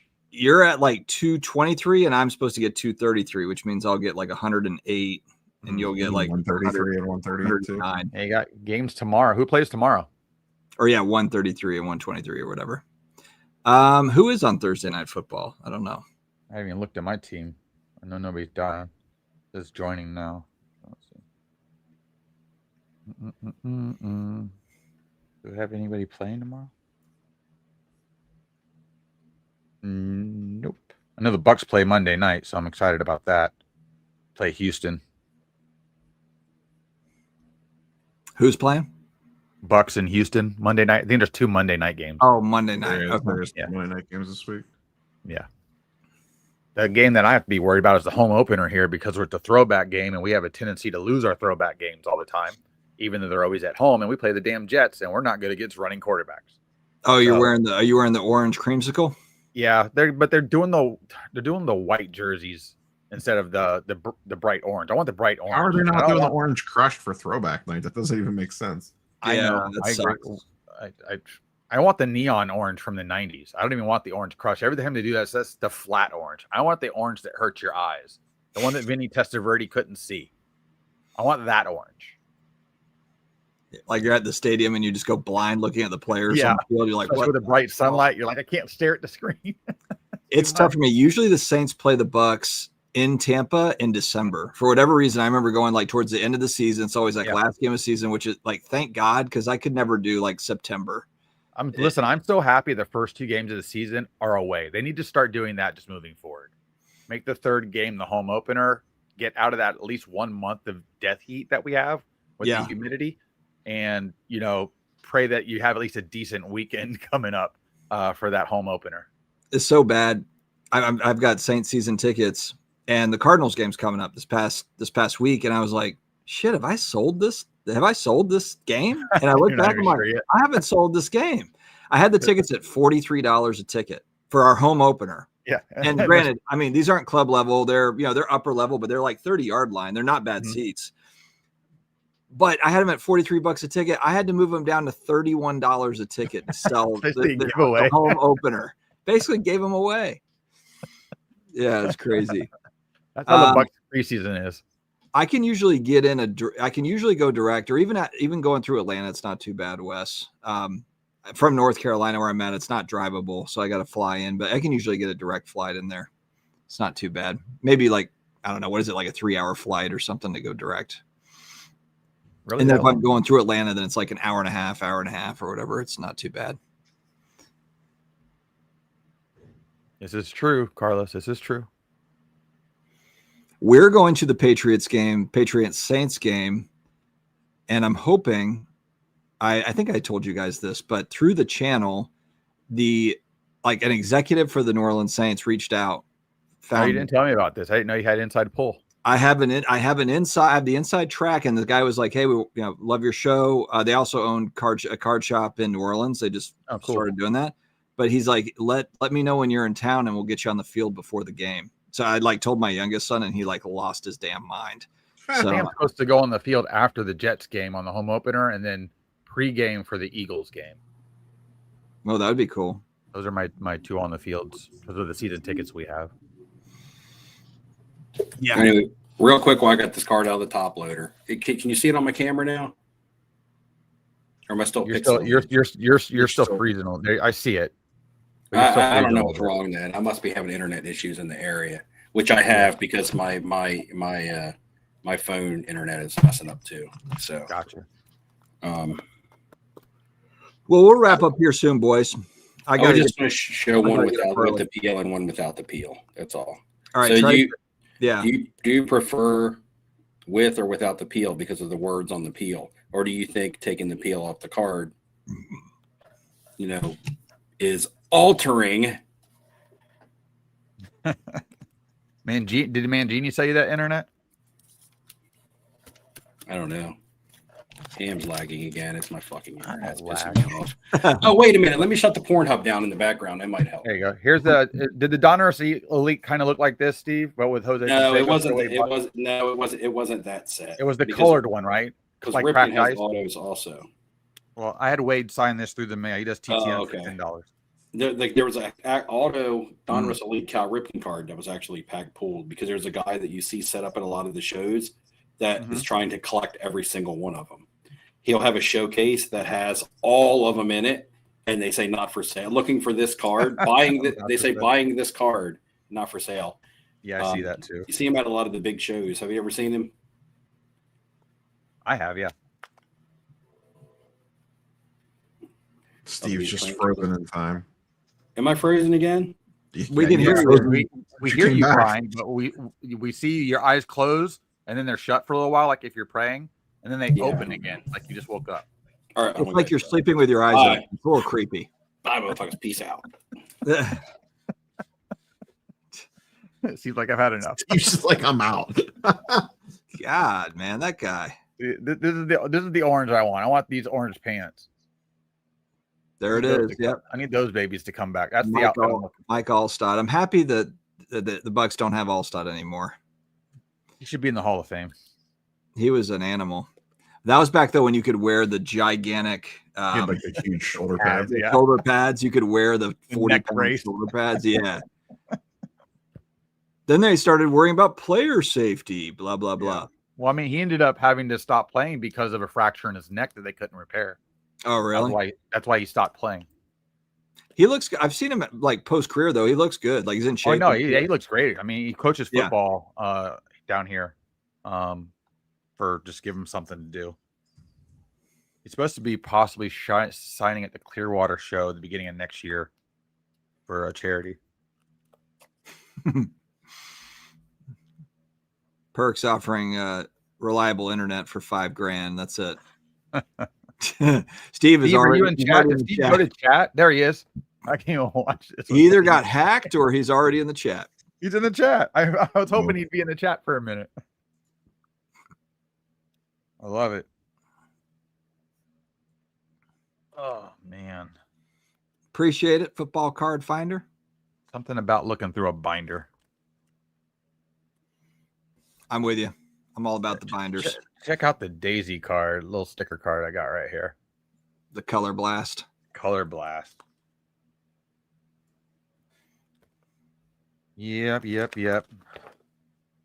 Oh, Steve is actually popping back in for Sports Card Therapist Talk. Do we have to? Should we opine on the Sports Card Therapist? Neo, I don't feel like me and you have not done a video on that. Ham, have you done a video? I'll do it right now. I don't care. Yeah. I mean, I don't really care. It was kind of. He he dipped and he randomly popped back up. I think we all saw this coming. Yeah. So I didn't realize it was 2 years ago, though. It seems like he didn't even do anything on his channel. I agree. Yeah, it wasn't even on his channel. Like I haven't seen his channel come back. No, it's just on somebody else's channel. Yeah, it's not coming back. I didn't get a feeling like there was a comeback tour. No, an actual, on a channel like real apology would be nice, but other than that, I don't really. It's whatever. He might have just been dipping his toe back in to see how the pushback was going to be. Well, he got some pushback. I looked at some of the. I mean, I checked the comments, and it wasn't great. No, but like you were saying, it was 2 years ago. Some of the people in the hobby that were trying to talk about it didn't even know what the hell went on. You know, some of the noobs. It's like they're sitting there trying to look it up. I mean, the thing, I liked Rob. I did a show with him for a little bit. I like Rob Neo, but I did a show, a few shows with Sports Card Therapist. He was a funny guy, but then it was just kind of like, I guess I just don't understand. Why don't you just come out and say, like, I just screwed this up? And yeah, he ran away from the situation. He crushed under pressure. But then he just bailed out. It kind of, I don't know. Too bad. I think that we all need to sprinkle a little self-love. I'm full of self-love. Yeah. But yeah, I didn't care that he came back on. I think everybody made a big deal out of it and got some content, I guess. But again, most people watch the content and don't even know what the hell it's about. So it's like it's not even worth repeating, to be honest with you. There's a graveyard of content creators that are gone. You know, I mean, there's a lot of content, a lot of gone content. Yeah. Well, there's a lot of new people popping up too, but my God, they're god awful. Oh, I think there's a lot of good shows right now. I don't. There's a lot of good shows on YouTube. I don't know what you're watching that I'm not. Well, in 2020, when we were doing the content, I mean, I'm not saying it's even gotten a lot better from my side. I'd say I'm better than I was in 2020, but there was nothing out there. There was nothing. Now there's it feels like there's a lot of shows, but a lot of shows have come and gone a lot.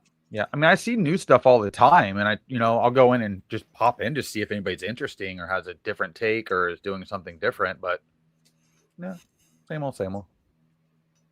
Equal grifter industry, equal grifter opportunity. There's only so much to talk about here. Carlos says Ham has become the back in my day guy on YouTube. It's a circle of all of us have been. Well, it is funny when well, I think I don't remember who I was watching. Maybe it was Professor of Sports Cards, but he didn't know, like, the Sports Card Therapist thing popped up and he hadn't watched it. And I thought he went on Dan's thing to try and watch it. I think you had mentioned that on your video, something like, it's funny to see people that don't know anything about this, like that don't know, like they missed the original drama, I guess. Well, that, and he had the chat going off on it, and half those guys had been there for a while. He didn't understand what they were saying. They've been around forever because they've been through all of it. Yeah. So, and then they're all got their own personal comments that they want to drop on that, and he's just trying to pick stuff up as he's going. He doesn't know what he's doing. He's just trying to run with it. Oh, I thought that was funny. But yeah, and me and Neo were discussing about possibly popping into his channel last night. Neo was in chat. Neo hanging out in the chat, lingering in the chat, huh? I made a brief appearance. Did you see that he almost got the PSA guy in like actual legal trouble? Well, listen, the PSA guy got himself in trouble. If you're that damn stupid, that's your fault. Well, I would have been gloves off. Let's get everything out. Put them on trial. You're gonna. I mean, think about how many people have had a ex-PSA employee on their show. Go. Well, yeah, I guess it's tough to find one that'll speak. Correct. So if you're gonna do it, he's burying himself at that point. Yeah, but you, as the interviewer, you have some responsibility there to protect. At that point, you're just a media person you're just a newspaper person at that point. You're doing what anybody that's a broadcaster would do. Yeah, but it's really all you have to do is just not show his face and not show his name, and it's fine. I'm sure he had that decision if he wanted to do it.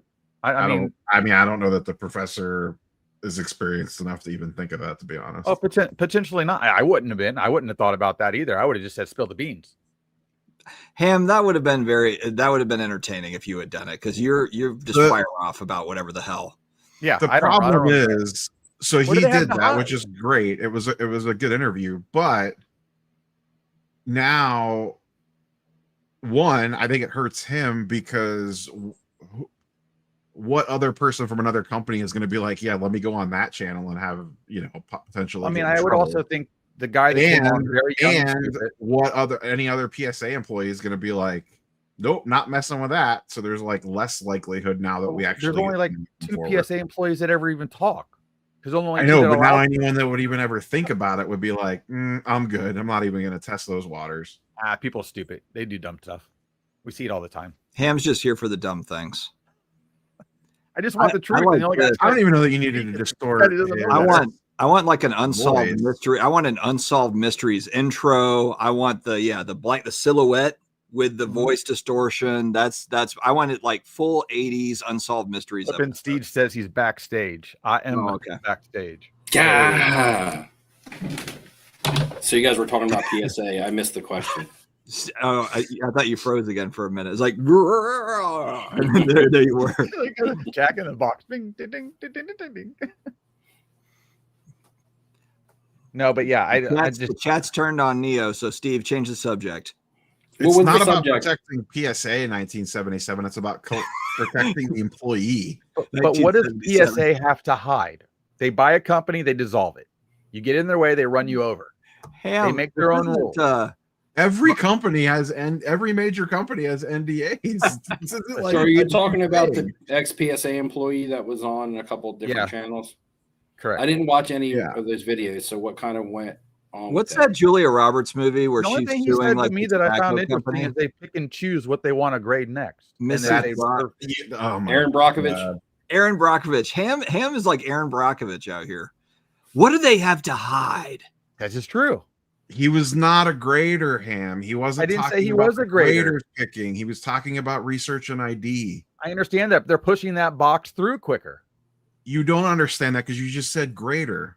I'm sorry, I misspoke. I don't work for PSA. I didn't sign an NDA. See, I can't even get in on this debate because I don't know what we're talking about.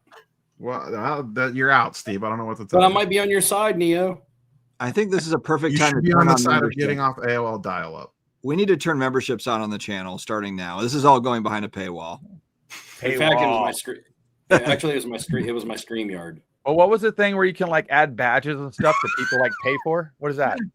Steve goes, it's my StreamYard. I fixed it, and then I look over and he's like, yeah, frozen solid. All my other and you guys are blanking. All my other websites, like I rebooted my internet, and all my other websites run fine. And whenever I go to StreamYard, it really struggles to load in.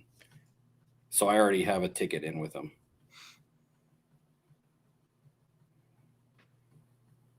But I still want to know what PSA has to hide. Like, what's so special that nobody can talk about it? Go. Just tell me. Man, you're just impossible. Who's their competition right now? I want to know. What does that matter? Name me a large Zach's here to pay. Guys, we're missing valuable dollars here. Zach is willing to pay. I mean, this is basically every company policy. Bad take, Sam. This one's right up there. So what is like saying because you have a non-compete, I can't have a job? That doesn't work in the United States anymore. Non-competes are no longer legal. It's not a non-compete. If you want to see this argument somewhere else and use that knowledge, how's that any different than telling somebody that you're standing? I got to go back into the live stream just to catch up what y'all are talking about. For $29.99 a month, you can see the end of this argument on the members only channel. I'm not even drinking yet. Okay, Cam, hold on. Now I'm about to really flip out. Cam literally won the damn. Look, Steve went to sleep. Oh no, his eyes are. He's still there. He's still glitch. Cam literally won the giveaway one year, and then comes in to the chat. Steve, if you're on Neo's side on this, I'm out. What are you out of? Not winning another national giveaway? I don't even know what side. I don't know what side. I don't know. Did he sign an NDA? Unbelievable, dude. Can be unbelievable. He signed an NDA. He can't talk about it. Wow.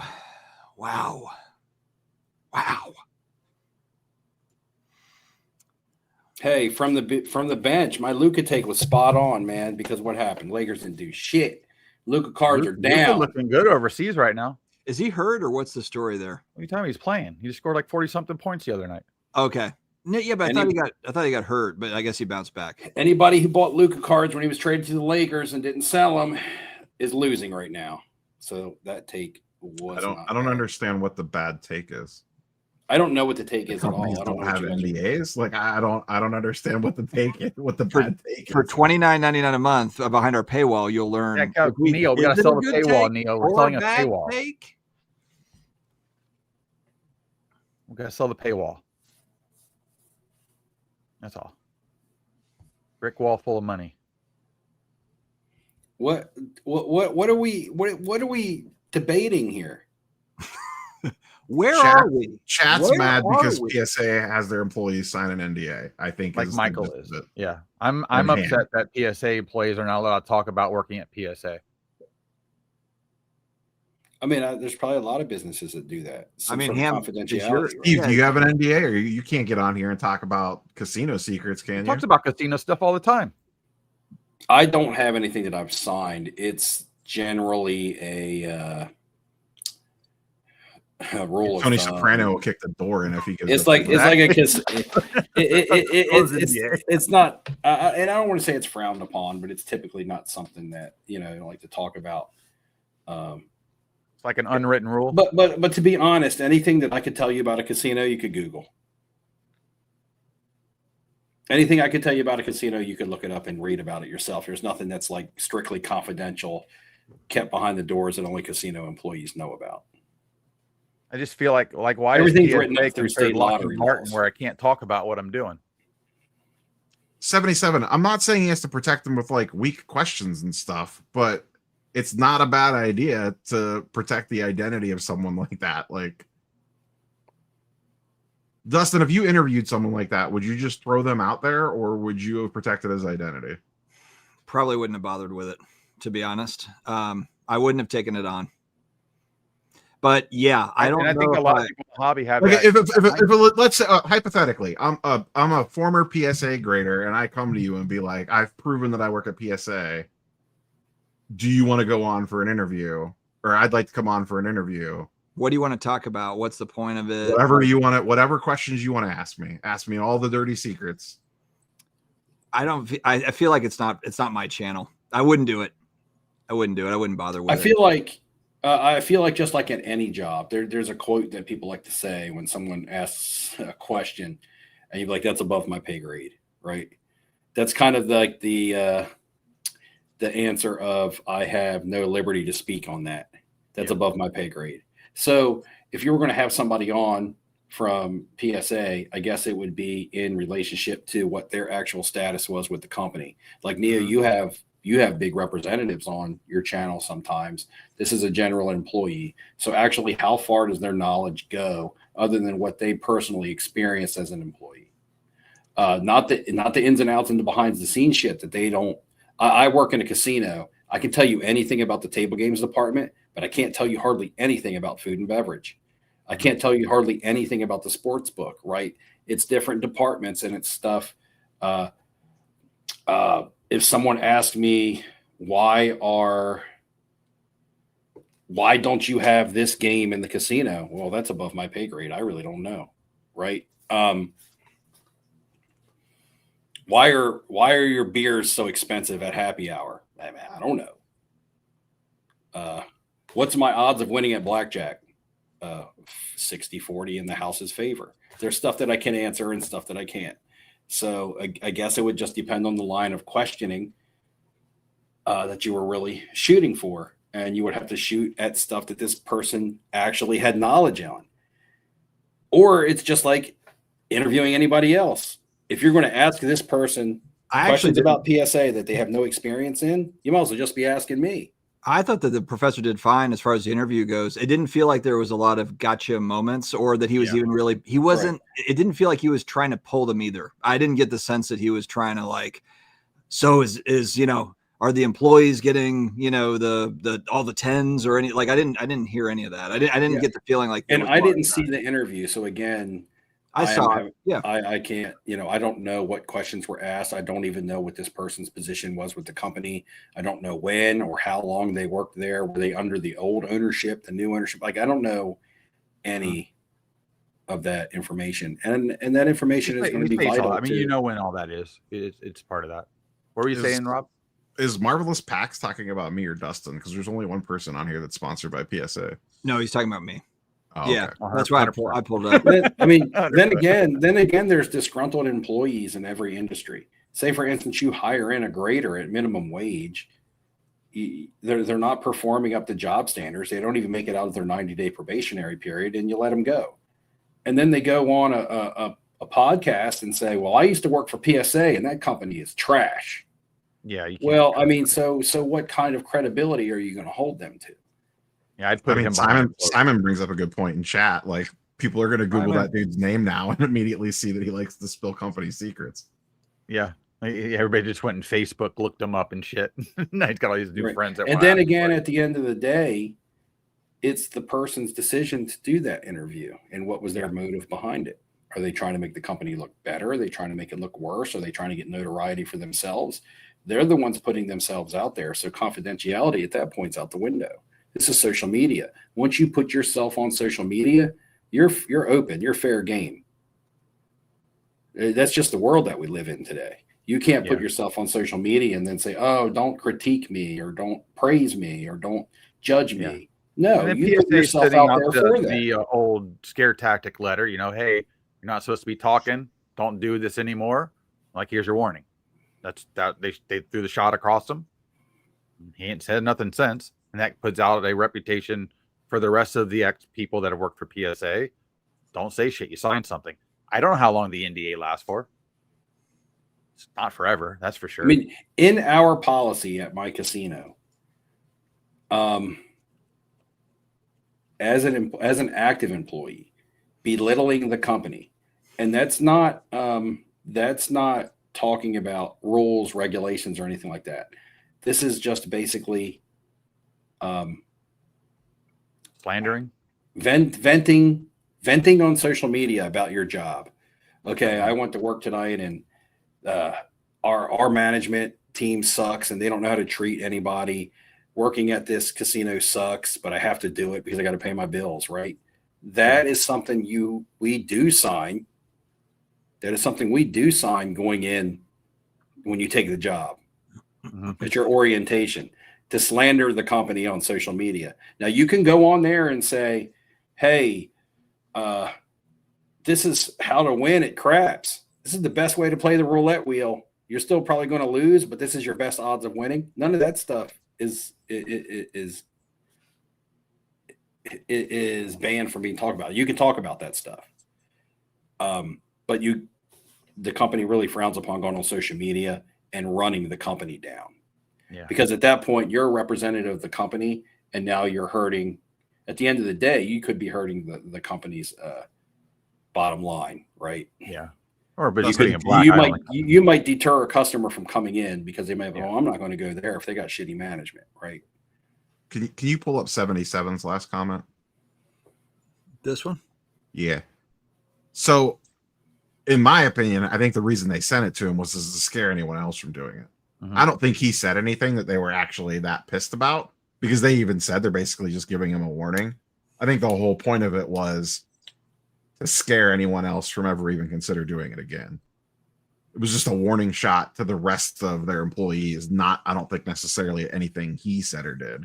I think he's basically just getting an example made out of him to scare anyone else off from even thinking about doing it. So give me a really quick 15, 20-second rundown on what we're discussing here as far as what happened to the guy. Was he threatened by the company or given a lawsuit or something? He went on the channel, did an interview. He worked in research and ID for like 5 months. And then a couple of days after the interview dropped, he got an email from PSA Legal basically saying, you violated your NDA. We're giving you essentially a warning and a pass if you reply to this and say that you won't do this again, basically. And as long as you don't do it again, we won't pursue any actions against you. Like, where it's just, this is like your get out of jail free card, essentially, as long as you promise never to do this again. Basically, keep your mouth shut. I can pull it up if you want to see it. If assuming it's not that ham. It's not basically keep your mouth shut. It's not that. Oh, no, it's not. No, it's not. You're wrong. You're wrong. Anyway, not to talk about it again. Yeah, but when you're an employee of the company, ex-employee, no longer work there. Okay, so I got a question. if you're in the NFL, you have a certain standard that you got to meet. Once you sign a contract with the NFL, no, you don't guess. Dustin, That's can you a share my fact. screen? That's a fact. Yeah. Somebody can be accused of committing a crime and get off criminally, but they will still be reprimanded in the NFL. Okay. Somebody be accused of domestic violence, proved innocent in court, no criminal charges, but the NFL can still suspend them for 6 weeks. Why is that? While under investigation. Because they're a representative of their company. Correct. But they still get paid. Right. No, they but they don't get to play. They could get suspended without pay. It depends on what the team wants to do. Correct. Most of them get paid. Well, there's most, and then there's some.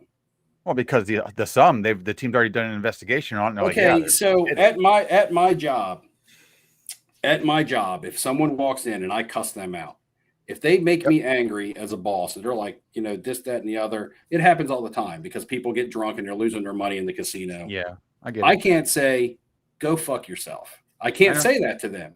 The same thing in my place. I can't do that either. And my argument can't be freedom of speech. I can't say, if my company, they're going to be like, you just cuss out a page and we're suspending you for a week. I can't be like, no, freedom of speech. You can't suspend me for that. No, because the new rules apply once you're representing a company. Yeah, based on what that company is willing to let go. Correct. So if this guy players cuts people out all the time, this guy signed something up. If this guy signed something up front and then he broke his agreement, then why isn't he? Is there any way we can get a copy of the NDA? How are you going to get a copy of a Collector's Universe NDA? Somebody's got it somewhere. It's on a file. It's digital. People hack stuff all the time. I'm sure somebody can get it. Well, I don't think we're going to be hacking into. I'm not hacking in. I guess somebody else. Spoilers. It says something along the lines of "Don't talk about anything here." Now, does this apply? Is this something that's supposed to apply once you're no longer with the company? You're not allowed to talk about them anymore. Are you signing on, or it's just while you're with the company? No, an NDA would depend on how it's worded, but for like trade secret stuff, it could be until forever. Like you could just never talk about it. I mean, the thing is that when you sign something up front, you're signing and you're acknowledging it. And if you want to take your ball and go home and then cry about it later, just remember that's usually a disgruntled, bitter employee that wants to backlash against their former employer. J-Max, I mean, it was his decision to work there. He's the one that signed up for the terms, and it wasn't $12 an hour. It's like $20 or $25 an hour. Yeah, they get paid like pretty well. He made the choice to sign the paperwork and the work there under those conditions. So actually, Carlos, I live in the state. I live in Delaware. The state of Delaware has no labor law protections. You can be terminated from a job with no reason, and you can't have any kind of lawsuit or any kind of anything back towards the company.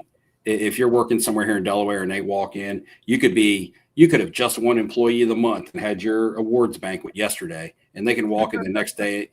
You can walk in the next day and they can be like, "Well, we're terminating you." Yeah, they don't have to give you a reason. You don't have to have a reason, and you cannot go to the labor board and file a complaint. All you can do is march your ass into the unemployment line, and that's how the state of Delaware works. Yeah, I mean, Marvelous says he had to sign one for McFarlane Toys, and it's lifetime. There's no limitations on it. That's how most trade secret ones work. Man, McFarlane Toys, that's pretty badass. What were you doing with them, Marvelous Packs? What's their trade secret? I remember, man. That's not how things work in the corporate world, Mark.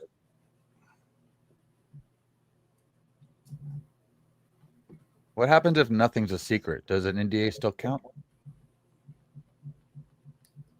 I don't even know what that means. What if nothing is a Ham? Sometimes I wonder about you. Yeah, look up remote viewing. Nothing's a secret. Like bizarre. Look up remote viewing and then get back to me. Oh Lord! Don't Lord me. All right, boys. Now that we've firmly gone into conspiracy theory mode, I don't want Ham to take us to like the upside down of conspiracies. He's got all the he's got all the UFO cards from the 50s. 60s. Hey, Yeah. J Maxey, you 2024. He has a comment. You know, more people retire to Delaware than almost any state on the East Coast because we are a sales tax free state and we have low taxes. Yeah, that's why Florida's so popular too. So, I mean, we have basically the same rules, even with the law stuff with work, right to work. The space card. All right, guys. I think that we're leaving on a great note here. I think that we leave it on something. I don't know if it's great. We had 271 watchers, 271 between us. I'm sorry. Did you guys talk about sports card therapists when I brought it up? I guess you guys did a little bit. Yeah, we did briefly. Oh, we did. Yeah, we touched on it. Rob G. Dustin, you need to have him on one of your little 20-minute clips. I don't think he's coming back. We were doing a little show. He'll come back for you, man. I'll reach out to him. I'll reach out to him. He just make sure he signs an NDA. I texted him too. I texted him when all this shit was going down, and I never heard back from him. He ghosted me too. He ghosted everybody. So I don't know. We'll see. Unsolved Mysteries. We need to have a whole Unsolved Mysteries episode around it. You should do an Unsolved Mysteries card version. Like, where did this card go? Magic Spin. There it is. SCD code for $5 off, friends. Yeah. Whenever you buy anything, therapy after this live. Yeah, this was a tough last half hour. Let's end it on a better note. 3 minutes before we go. Oh my! Is there any cards on your guys' radar like right now? Is there anything that you're saving for on your radar and your watch list? You're ready to bought a girl card while we were live tonight. Oh, you did? The Jelly Roll Topps autograph card and yesterday. Did that come from WWE or something? I got my Tiffy time in the mail. Yeah, I saw that. It's awesome. See, there you go. He looked really good on NXT. It looks like she trimmed up a little bit. Heaven forbid I buy a Transcendent. It's garbage. Then Neo buys whatever. I didn't buy that. I packed pulled this. Now he pulled that. I got the Tim Burton.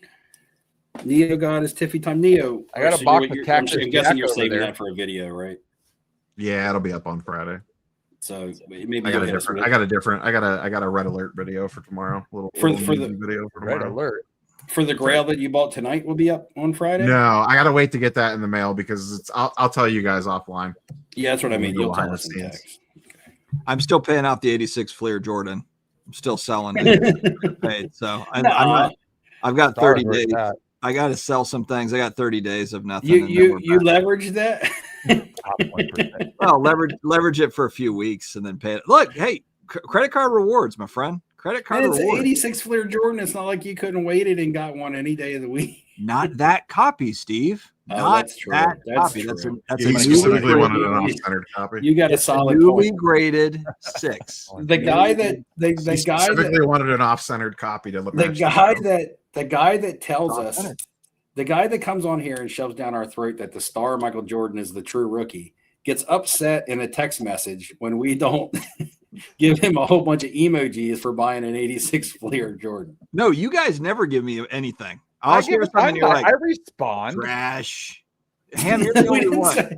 Hey, look, it's either nothing or it's trash. If you don't get a comment from me, then that means it's good. Oh God. Because I only comment when it's bad. All right. Cool. All right. Fair enough. Fair enough. God. I think that's a perfect ending here. I've got to get up early. Ham's got whoever that is. AJ Lee's out, not Ham's always showing this. I don't think those are her natural. I think that she had. Yeah, each one of these are hers. Yeah, that's her. Ham be kissing that card. Photo match before he goes to bed at night. I got to unsleeve it. That way. You ever remember that movie? Talking about the card. Remember that movie Superstar? Anybody remember that old movie Superstar with like Molly Shannon from Saturday Night Live? And she would like kiss the tree. Yeah, that's like Ham is. That's like how Ham is with his wrestling cards. Just click the end live button, Dustin. Yeah. I don't know. We're on such a roll. We're going. I mean, did the amount of viewers go up? You can handle family law for Orange Goat, Ham. I'd win all day. I just make the gent so pissed. He just tell me to leave. All right. Marvelous Packs. Appreciate you. Guys, thanks for showing up. We got up to 272 tonight. Have an amazing week. We'll see you in 2 weeks, and maybe we'll talk more about the sports card therapist and whatever else. Have a good night. Have a night. Good night.